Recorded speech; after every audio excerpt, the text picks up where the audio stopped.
ये वाकया मेरे साथ 2 साल पहले थैंक्सगिविंग डे पर पेश आया। मुझे ये इसलिए याद है क्योंकि उस दिन मैं एक रेस्पिरेटरी वायरस, सांस की बीमारी की वजह से काफ़ी बीमार थी, जो उन दिनों काफ़ी फैल रहा था। थैंक्सगिविंग के दिन तक मेरा बुखार तो उतर गया था और मैं अब कंटेजियस, दूसरों को बीमारी लगाने वाली हालत में नहीं थी, लेकिन मुझे जिस्म में ठंड महसूस हो रही थी और मैं हर 5 सेकंड बाद खांसी कर रही थी। मेरी आवाज़ भी मुश्किल से निकल रही थी।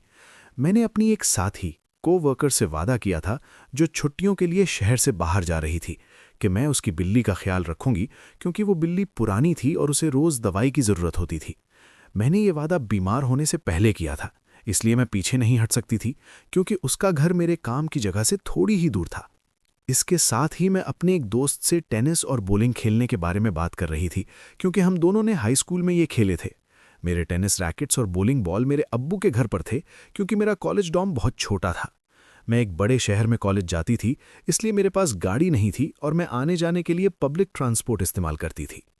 बीमार होने की वजह से मैं थैंक्सगिविंग पर अपने अब्बू के घर नहीं जा सकी, लेकिन मैं अपना सामान, रैकेट्स और बोलिंग बॉल लेने के लिए बहुत जिद्दी थी क्योंकि मैं साल में सिर्फ 1-2 बार ही अब्बू के घर जाती थी।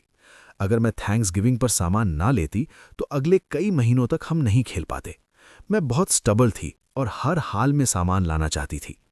मेरा प्लान ये था कि मैं लाइट रेल से जाऊंगी और अपने अब्बू के घर के करीब वाले स्टेशन पर उतरकर अपने भाई से कहूंगी कि वो मेरा सामान वहां दे जाए। वापस आते वक्त मैं लाइट रेल से उतरकर बस लूंगी जो मुझे मेरी दोस्त के घर के पास छोड़ देगी ताकि मैं उसकी बिल्ली को चेक कर सकूं। हमारे शहर का ट्रांजिट सिस्टम काफ़ी इर्रेगुलर, ख़राब है। जब मैं बस स्टॉप पर खड़ी बस का इंतज़ार कर रही थी, एप्पल मैप्स पर बार बार शो हो रहा था कि बस 1 मिनट दूर है, लेकिन बस नहीं आई। फिर रिफ्रेश करने पर वो दिखाता कि अगली बस 15 मिनट बाद आएगी। मैं चाहती तो पैदल भी जा सकती थी क्योंकि मेरी दोस्त का घर लाइट रेल स्टेशन से ज़्यादा दूर नहीं था, लेकिन मसला ये था कि मैं 19 साल की लड़की थी, मेरा कद 5 फुट 3 था, मैं बीमार थी और मेरे पास 13 पाउंड की बोलिंग बॉल, टेनिस रैकेट्स और थैंक्सगिविंग का खाना, लेफ्ट ओवर्स उठाए हुआ था। मैं 30 मिनट से बस का इंतज़ार कर रही थी और रात के 9 बज रहे थे, इसलिए बस स्टॉप बिल्कुल खाली था और मैं वहाँ अकेली थी। तभी वहाँ एक गाड़ी आकर रुकी जिसमें मर्दों का एक ग्रुप था जो तकरीबन 20-25 साल के लग रहे थे। वो किसी दूसरी ज़बान में बात कर रहे थे और हंस रहे थे। मैंने सोचा शायद वो अपने किसी दोस्त को स्टेशन छोड़ने आए हैं। कुछ मिनट बाद उनमें से एक मर्द नीचे उतरा और गाड़ी चली गई। स्टेशन काफ़ी बड़ा था और मैं बस स्टॉप से थोड़ा हटकर खड़ी थी क्योंकि मैं बहुत खांस रही थी और नहीं चाहती थी कि किसी के करीब जाऊं। इसके बावजूद वो मर्द चल कर आया और सीधा उस बेंच पर बैठ गया जो मेरे बिल्कुल साथ थी। मैंने शुरू में ज़्यादा ध्यान नहीं दिया और बस अपने फ़ोन पर बस का टाइम चेक करती रही और बार बार रोड पर झांक कर देखती रही कि बस की हेडलाइट्स नज़र आ रही हैं या नहीं। कुछ मिनट गुजरे और अचानक मुझे अपने कंधे पर कुछ महसूस हुआ। वो मर्द उठकर खड़ा हो गया था और उसने अपना हाथ मेरे कंधे पर जोर से लपेट लिया था। मेरा दिमाग बिल्कुल सुन्न हो गया। मैं इतनी घबरा गई और हैरान हुई कि मैं वहीं जम गई। थोड़ी देर बाद वो कुछ बदबुदाया जैसे मुझसे पूछ रहा हो कि क्या तुम ठीक हो। मैंने बहुत आहिस्ता से कहा कि मैं ठीक हूं, बस का इंतजार कर रही हूं। कुछ मिनट बाद उसने हाथ हटाया और वापस बैठ गया। मेरे दिमाग में खतरे की घंटियां बज रही थीं, लेकिन मैं खुद को समझाने की कोशिश कर रही थी कि शायद उसने मेरी खांसी सुनकर सोचा हो कि मेरी तबीयत खराब है या मैं बस के लिए परेशान हूं। मैं जानती थी कि ये बहाने बेवकूफ़ी भरे हैं, लेकिन मैं खुद को पुरसुकून रखने की कोशिश कर रही थी। लोग शायद सोचेंगे कि मैं भागी या चिल्लाई क्यों नहीं, लेकिन वो मर्द 6 फीट से लंबा था और मुझसे दुगना भारी था। उसने चेहरे पर बंदाना पहना हुआ था। वो कोविड का आखिरी वक्त था, इसीलिए लोग मास्क पहनते थे, लेकिन हम वहाँ बिल्कुल अकेले थे और मैं उसे उकसाना नहीं चाहती थी। कुछ मिनट बाद वो फिर उठा और दूसरी बार अपना हाथ मेरे कंधे पर रखा और इस बार वो मेरी पीठ को सहलाने लगा। खुशकिस्मती से मैंने एक मोटी पफर जैकेट पहनी हुई थी। मैंने देखा कि मेरी बस आ रही है और मैं खामोश खड़ी रही, ये सोचकर कि बस में चढ़ते ही सब खत्म हो जाएगी। जब बस करीब आई, मैं उसके हाथ से फिसली और आहिस्ता से कहा, मेरी बस आ गई है। उसने जवाब में कुछ ऐसा कहा जिससे साफ जाहिर था कि वो मेरे पीछे बस में चढ़ने वाला है। मैं जानती थी कि मुझे ड्राइवर को बताना चाहिए था, लेकिन मैं खांसी की वजह से मुश्किल से बोल पा रही थी और मेरे साथ ऐसा पहले कभी नहीं हुआ था, इसलिए मैं पैनिक कर रही थी। जब मैं बस में चढ़ी, मैंने जानबूझकर खड़ी रही क्योंकि उसका कद बड़ा था और अगर मैं बैठती तो वो मेरे साथ बैठ जाता। अब मैं खड़ी थी तो उसे कहीं और बैठना पड़ा। मैंने अपने एक दोस्त को मैसेज किया और सोचा कि क्या करूं। मैंने पुलिस को कॉल करने का सोचा, लेकिन वो मेरे करीब था और सब सुन सकता था और मुझे नहीं पता था कि उसके पास कोई हथियार है या नहीं। जब मैं उसकी पकड़ में थी तभी मैंने प्लान बना लिया था कि अगर उसने पीछा किया तो मैं क्या करूंगी। मैं अपनी दोस्त के घर नहीं जा सकती थी और मुझे ये भी डर था कि जिन मर्दों ने उसे छोड़ा था वो भी कहीं शामिल ना हों। मेरी दोस्त के घर से पहला वाला स्टॉप वही था जहां मैं काम करती थी। मैं एक बड़े आउटडोर शॉपिंग सेंटर के रेस्टोरेंट में काम करती थी। रात के 9:30 बज रहे थे और हालांकि सारी दुकानें 9 बजे बंद हो जाती हैं, लेकिन मुझे पता था कि वहां सिक्योरिटी और कैमराज हर तरफ होंगे। मुझे ये भी पता था कि मेरे साथी अभी वहां काम खत्म कर रहे होंगे।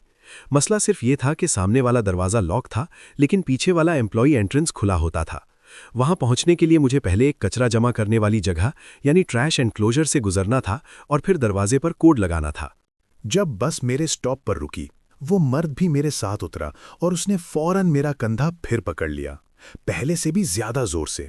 मुझे बहुत छोटे छोटे कदम लेने पर मजबूर किया गया।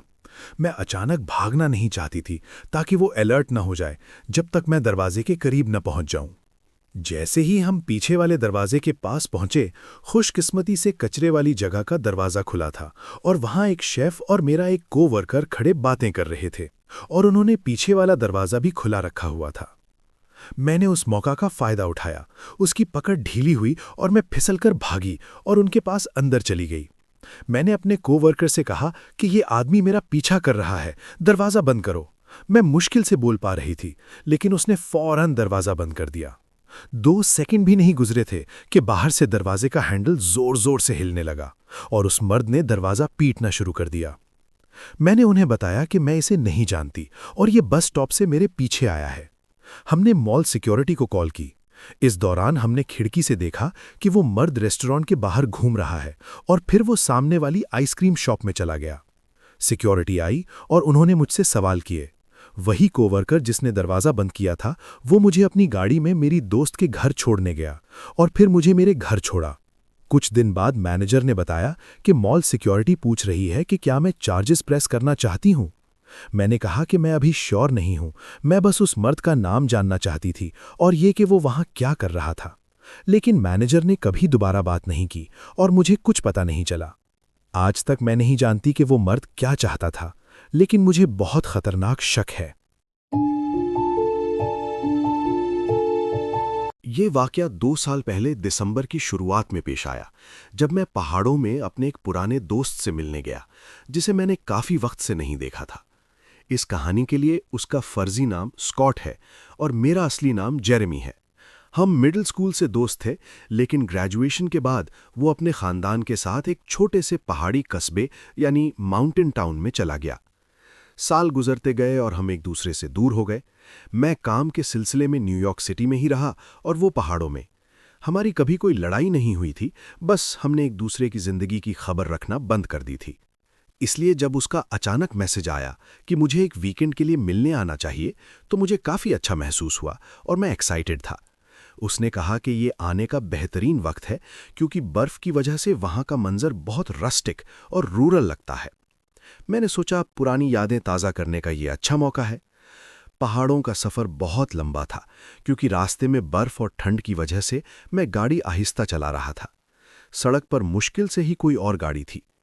क्योंकि दिसंबर का महीना था, सूरज शाम 4 बजे ही डूब गया था और जब मैं उसके इलाके में पहुंचा तो हर तरफ घोर अंधेरा था। वो पहाड़ के एक तरफ बने एक पुराने लकड़ी के घर में रहता था। वहां आसपास सिर्फ कुछ बिखरे हुए घर थे जो एक दूसरे से काफी दूर थे। वो जगह स्कीइंग के लिए बहुत अच्छी थी। काश मुझे स्कीइंग आती होती। जब मैं उसकी ड्राइववे में दाखिल हुआ और वो मुझे मिलने बाहर आया, तो पहली चीज जो मैंने नोटिस की वो ये थी कि कुछ अजीब था।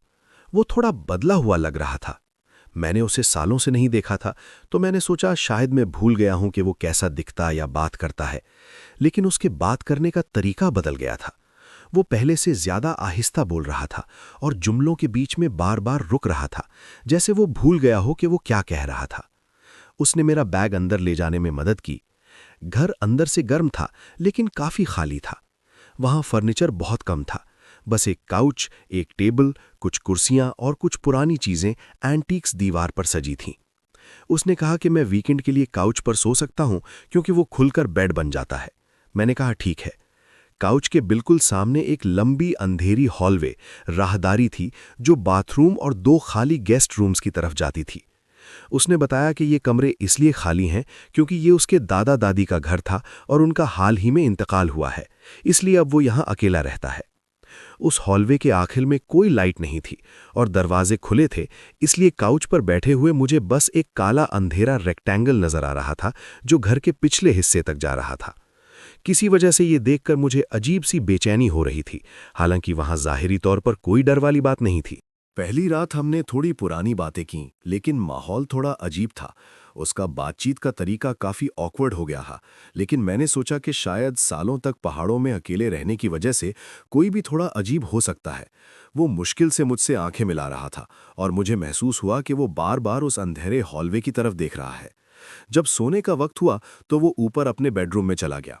मैंने हॉलवे के पास एक लाइट जलाए रखी क्योंकि अंधेरे से मुझे घबराहट हो रही थी। मैं सो गया, लेकिन रात के तकरीबन 2 बजे मेरी नींद ऊपर से आने वाली एक धुम-धुम यानी थंपिंग की आवाज़ से खुली। मुझे एहसास हुआ कि ऊपर कोई बहुत तेज़ी से भाग रहा है। ऐसा लग रहा था कि कोई कमरे के एक कोने से दूसरे कोने तक स्प्रिंट लगा रहा है, फिर रुकता है और फिर दोबारा भागता है। ये तकरीबन 20 सेकंड तक चलता रहा और फिर बिल्कुल खामोशी हो गई। मैं इंतजार करता रहा कि कोई दरवाज़ा खुले या बंद हो, लेकिन कुछ नहीं हुआ। मैं काफ़ी डर गया था, लेकिन आखिरकार सो गया। दूसरा दिन और भी अजीब था।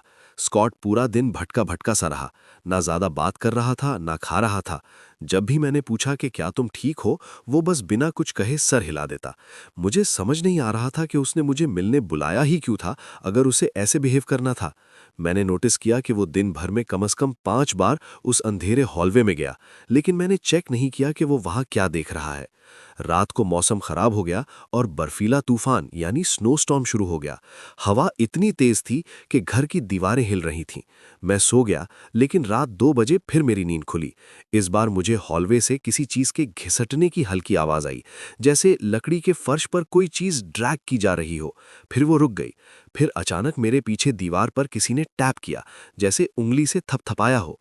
मैंने हॉलवे की तरफ देखा, लेकिन मैंने उस रात लाइट नहीं जलाई थी, तो सब अंधेरा था। मैं इतना डर गया कि हिला भी नहीं और बस दूसरी तरफ करवट लेकर लेट गया। तीसरी रात सबसे खौफनाक थी।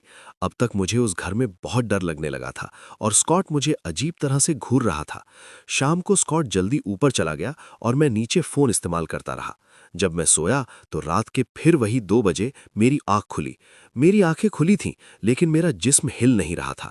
ये स्लीप पैरालिसिस था। मैं बुरी तरह पैनिक करने लगा और तभी मैंने हॉलवे के आखिर में कुछ देखा। स्कॉट वहाँ हॉलवे के बिल्कुल कोने में खड़ा था। अंधेरे की वजह से मुझे सिर्फ उसका आउटलाइन नजर आ रहा था। उसका चेहरा छुपा हुआ था। वो बिल्कुल साकिन खड़ा था, जैसे वो काफी देर से वहां खड़ा मुझे देख रहा हो। मैंने बोलने की कोशिश की, लेकिन आवाज नहीं निकली। तकरीबन 1 मिनट बाद वो अचानक मुड़े और हॉलवे के आखिर वाले गेस्ट रूम में चले गए। जब मेरा जिस्म वापस मेरे कंट्रोल में आया तो मैं पसीने में शराबौर था। मैंने उसका नाम पुकारा, लेकिन कोई जवाब नहीं आया। मैं हिम्मत करके उस हॉलवे वाले कमरे में गया। वहां खिड़की के पास कोई खड़ा था जो बाहर देख रहा था। मुझसे ये बर्दाश्त नहीं हुआ। मैं भागकर ऊपर स्कॉट के कमरे में गया और उसे जगाया। वो नींद में था और परेशान लग रहा था। मैंने उसे सब बताया, लेकिन उसने नीचे जाने से मना कर दिया और मेरी बात का यकीन नहीं किया। मैंने गुस्से में पूछा, स्कॉट, नीचे वो कौन है? उसने बस अपने कंधे उचका दिए। मैंने फौरन अपना बैग उठाया और बर्फ और अंधेरे की परवाह किए बगैर वहां से निकल गया। जब मैं गाड़ी से बाहर निकल रहा था, मैंने घर की खिड़की की तरफ देखा। वहां अभी भी वो साया खड़ा था। उस वीकेंड के बाद स्कॉट ने मेरे मैसेजेस का जवाब देना बंद कर दिया। जब मैंने पुलिस को बुलाने की धमकी दी तो उसने बस एक मैसेज किया, आई एम फाइन, मैं ठीक हूं। उसके बाद कभी बात नहीं हुई। वो स्कॉट नहीं था जिसे मैं जानता था। पता नहीं उस घर में वो दूसरा शख्स कौन था।